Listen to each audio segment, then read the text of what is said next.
연봉 5천만 원 직장인이 퇴직할 때 3억 원을 받는다는 계산이 나왔습니다. 이 금액, 회사가 정해주는 것이 아닙니다. 입사 첫날 서류 한 장에서 내린 선택 하나가 20년 뒤 결과를 완전히 바꿉니다. 퇴직연금. 많은 분들이 쌓일만 하고 넘깁니다. 그냥 회사에서 알아서 해주겠거니 이렇게 생각하시는 분들도 많습니다. 하지만 이 선택이 20년 뒤 통장 앞자리를 바꿀 수 있다면 이야기가 달라집니다. 그래서 오늘 질문입니다. DB냐 DC냐? 이 선택이 정말 그렇게 중요한 걸까요? 그리고 더 중요한 질문이 있습니다. 나는 지금 어떤 선택을 하고 있습니까? 지금부터 차분하게 살펴보겠습니다. 퇴직연금은 크게 세 가지입니다. DB형입니다. DC형입니다. 그리고 IRP입니다. 오늘은 이 세 가지를 하나씩 살펴보겠습니다. 먼저 DB형입니다. 확정급여형입니다. 한자 그대로 보면 급여가 확정된다는 뜻입니다. 퇴직할 때 받을 금액이 미리 정해지는 구조입니다. 계산 방식은 단순합니다. 퇴직 직전 월급에 근속연수를 곱합니다. 이 구조입니다. 여기서 중요한 포인트가 있습니다. 퇴직 직전 월급 기준이라는 점입니다. 이게 핵심입니다. 예를 들어 보겠습니다. 초봉 5천만 원입니다. 매년 7%씩 연봉이 오릅니다. 한 회사에서 20년을 근무합니다. 20년 뒤 연봉은 약 1억 8천만 원입니다. 월급으로 환산하면 약 1,500만 원입니다. 여기에 근속연수 20년을 곱합니다. 퇴직금은 약 3억 원입니다. 여기서 많은 분들이 놀랍니다. 초봉이 5천인데 3억이라고? 이게 참 묘합니다. 초반에 받은 낮은 연봉은 거의 반영되지 않습니다. 마지막 연봉이 모든 것을 결정합니다. 그래서입니다. DB형의 핵심은 소급 적용의 마법이라고 불립니다.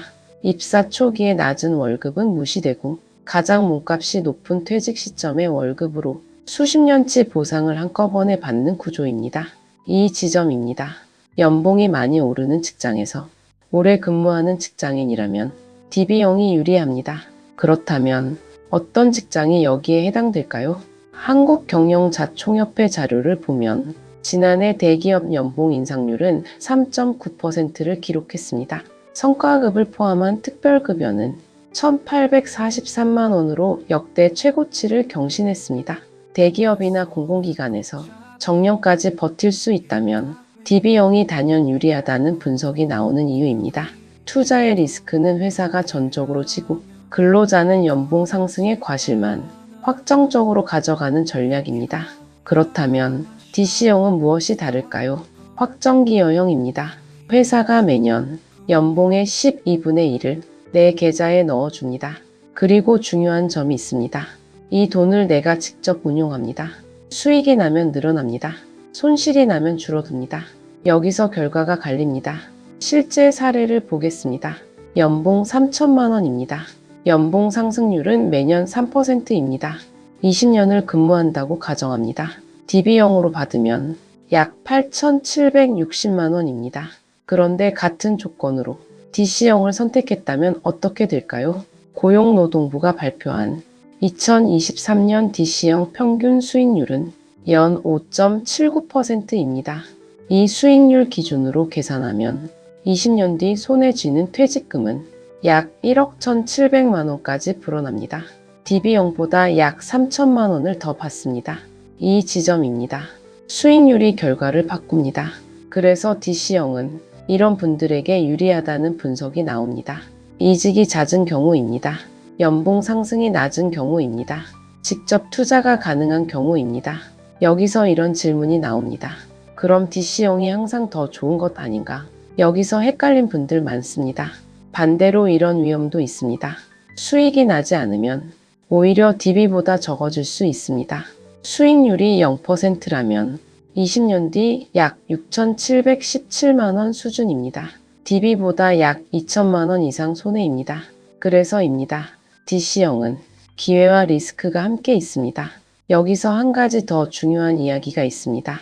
DB형은 이직할 때 퇴직금을 중간 정산받고 근속연수가 초기화됩니다. 그동안의 낮은 월급 기준으로 정산을 받고 새로 시작해야 한다는 뜻입니다. 그래서 이직이 잦은 분들에게 DB형은 치명적인 약점이 될 수 있습니다. 반면 DC형은 이직을 하더라도 내 계좌의 원금과 투자 수익이 그대로 이어집니다. 복리 효과가 계속 유지됩니다. 이 지점입니다. 자산의 연속성이라는 관점에서 DC형은 이직러들에게 핵심 무기가 됩니다. 그렇다면 어떻게 운용해야 할까요? 금융감독원 퇴직연금 백서에 따르면 수익률 상위 10%의 연금 고수들은 단순히 원금만 쌓아두지 않았습니다. K방산, 원자력, AI 전력 설비 등 성장성이 높은 ETF를 적극적으로 활용했습니다. 상장 지수 펀드입니다. 특정 지수나 산업을 추종하는 펀드 상품입니다. 단순 예금이나 채권 위주의 운용보다 훨씬 높은 수익률을 기록했습니다. 이 흐름이 중요합니다. 퇴직연금을 단순히 넣어두는 통장으로 생각하는 시대는 지나가고 있다는 신호입니다. 지금까지의 핵심을 한 문장으로 정리하면 이것입니다. 연봉이 많이 오르면 DB형이 유리하고 이직이 작거나 직접 운용이 가능하면 DC형이 유리합니다. 그런데 여기서 끝이 아닙니다. 오늘 뉴스에서 정말 중요한 이야기는 사실 지금부터입니다.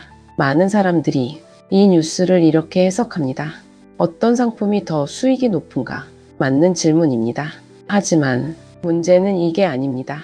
모두가 놓친 진짜 포인트가 따로 있습니다. DB냐 DC냐? 이건 단순한 수익률 문제가 아닙니다. 이 선택은 직장인의 미래 경로를 묻는 질문입니다. 정리해 보겠습니다. DB형은 이런 전제가 깔려 있습니다. 한 회사에 오래 근무합니다. 연봉이 계속 상승합니다. 승진 가능성이 높습니다. 즉 회사와 함께 가는 선택입니다. 반대로 DC형입니다. 이직이 가능합니다.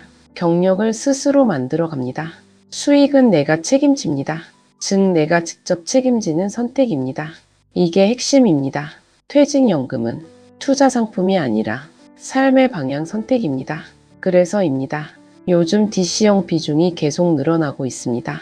이직이 많아지고 있기 때문입니다. 평생 직장이라는 개념이 흔들리고 있기 때문입니다. 이 흐름 속에서 DB형을 선택하는 비중은 점점 줄고 있습니다. 이 지점입니다. 개인의 선택이 아니라 시대의 변화입니다. 그리고 또 한 가지 이야기가 있습니다. 프리랜서입니다. 개인 사업자입니다. 자영업자입니다. 이분들에게는 DB형도 DC형도 없습니다. 회사가 없기 때문입니다. 그래서 등장하는 것이 IRP입니다. 개인형 퇴직연금입니다. 소득이 있다면 누구나 가입할 수 있습니다. 연간 최대 900만 원까지 세액공제 혜택이 제공됩니다.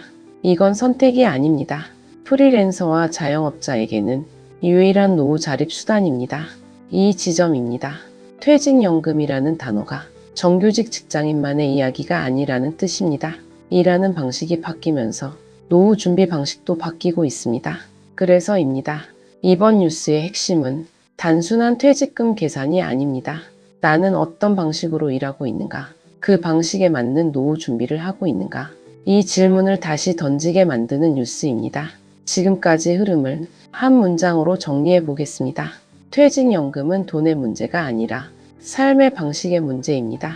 그래서 이 선택이 20년 뒤 통장 앞자리를 바꾸는 것입니다. 오늘 뉴스의 질문으로 다시 돌아가 보겠습니다.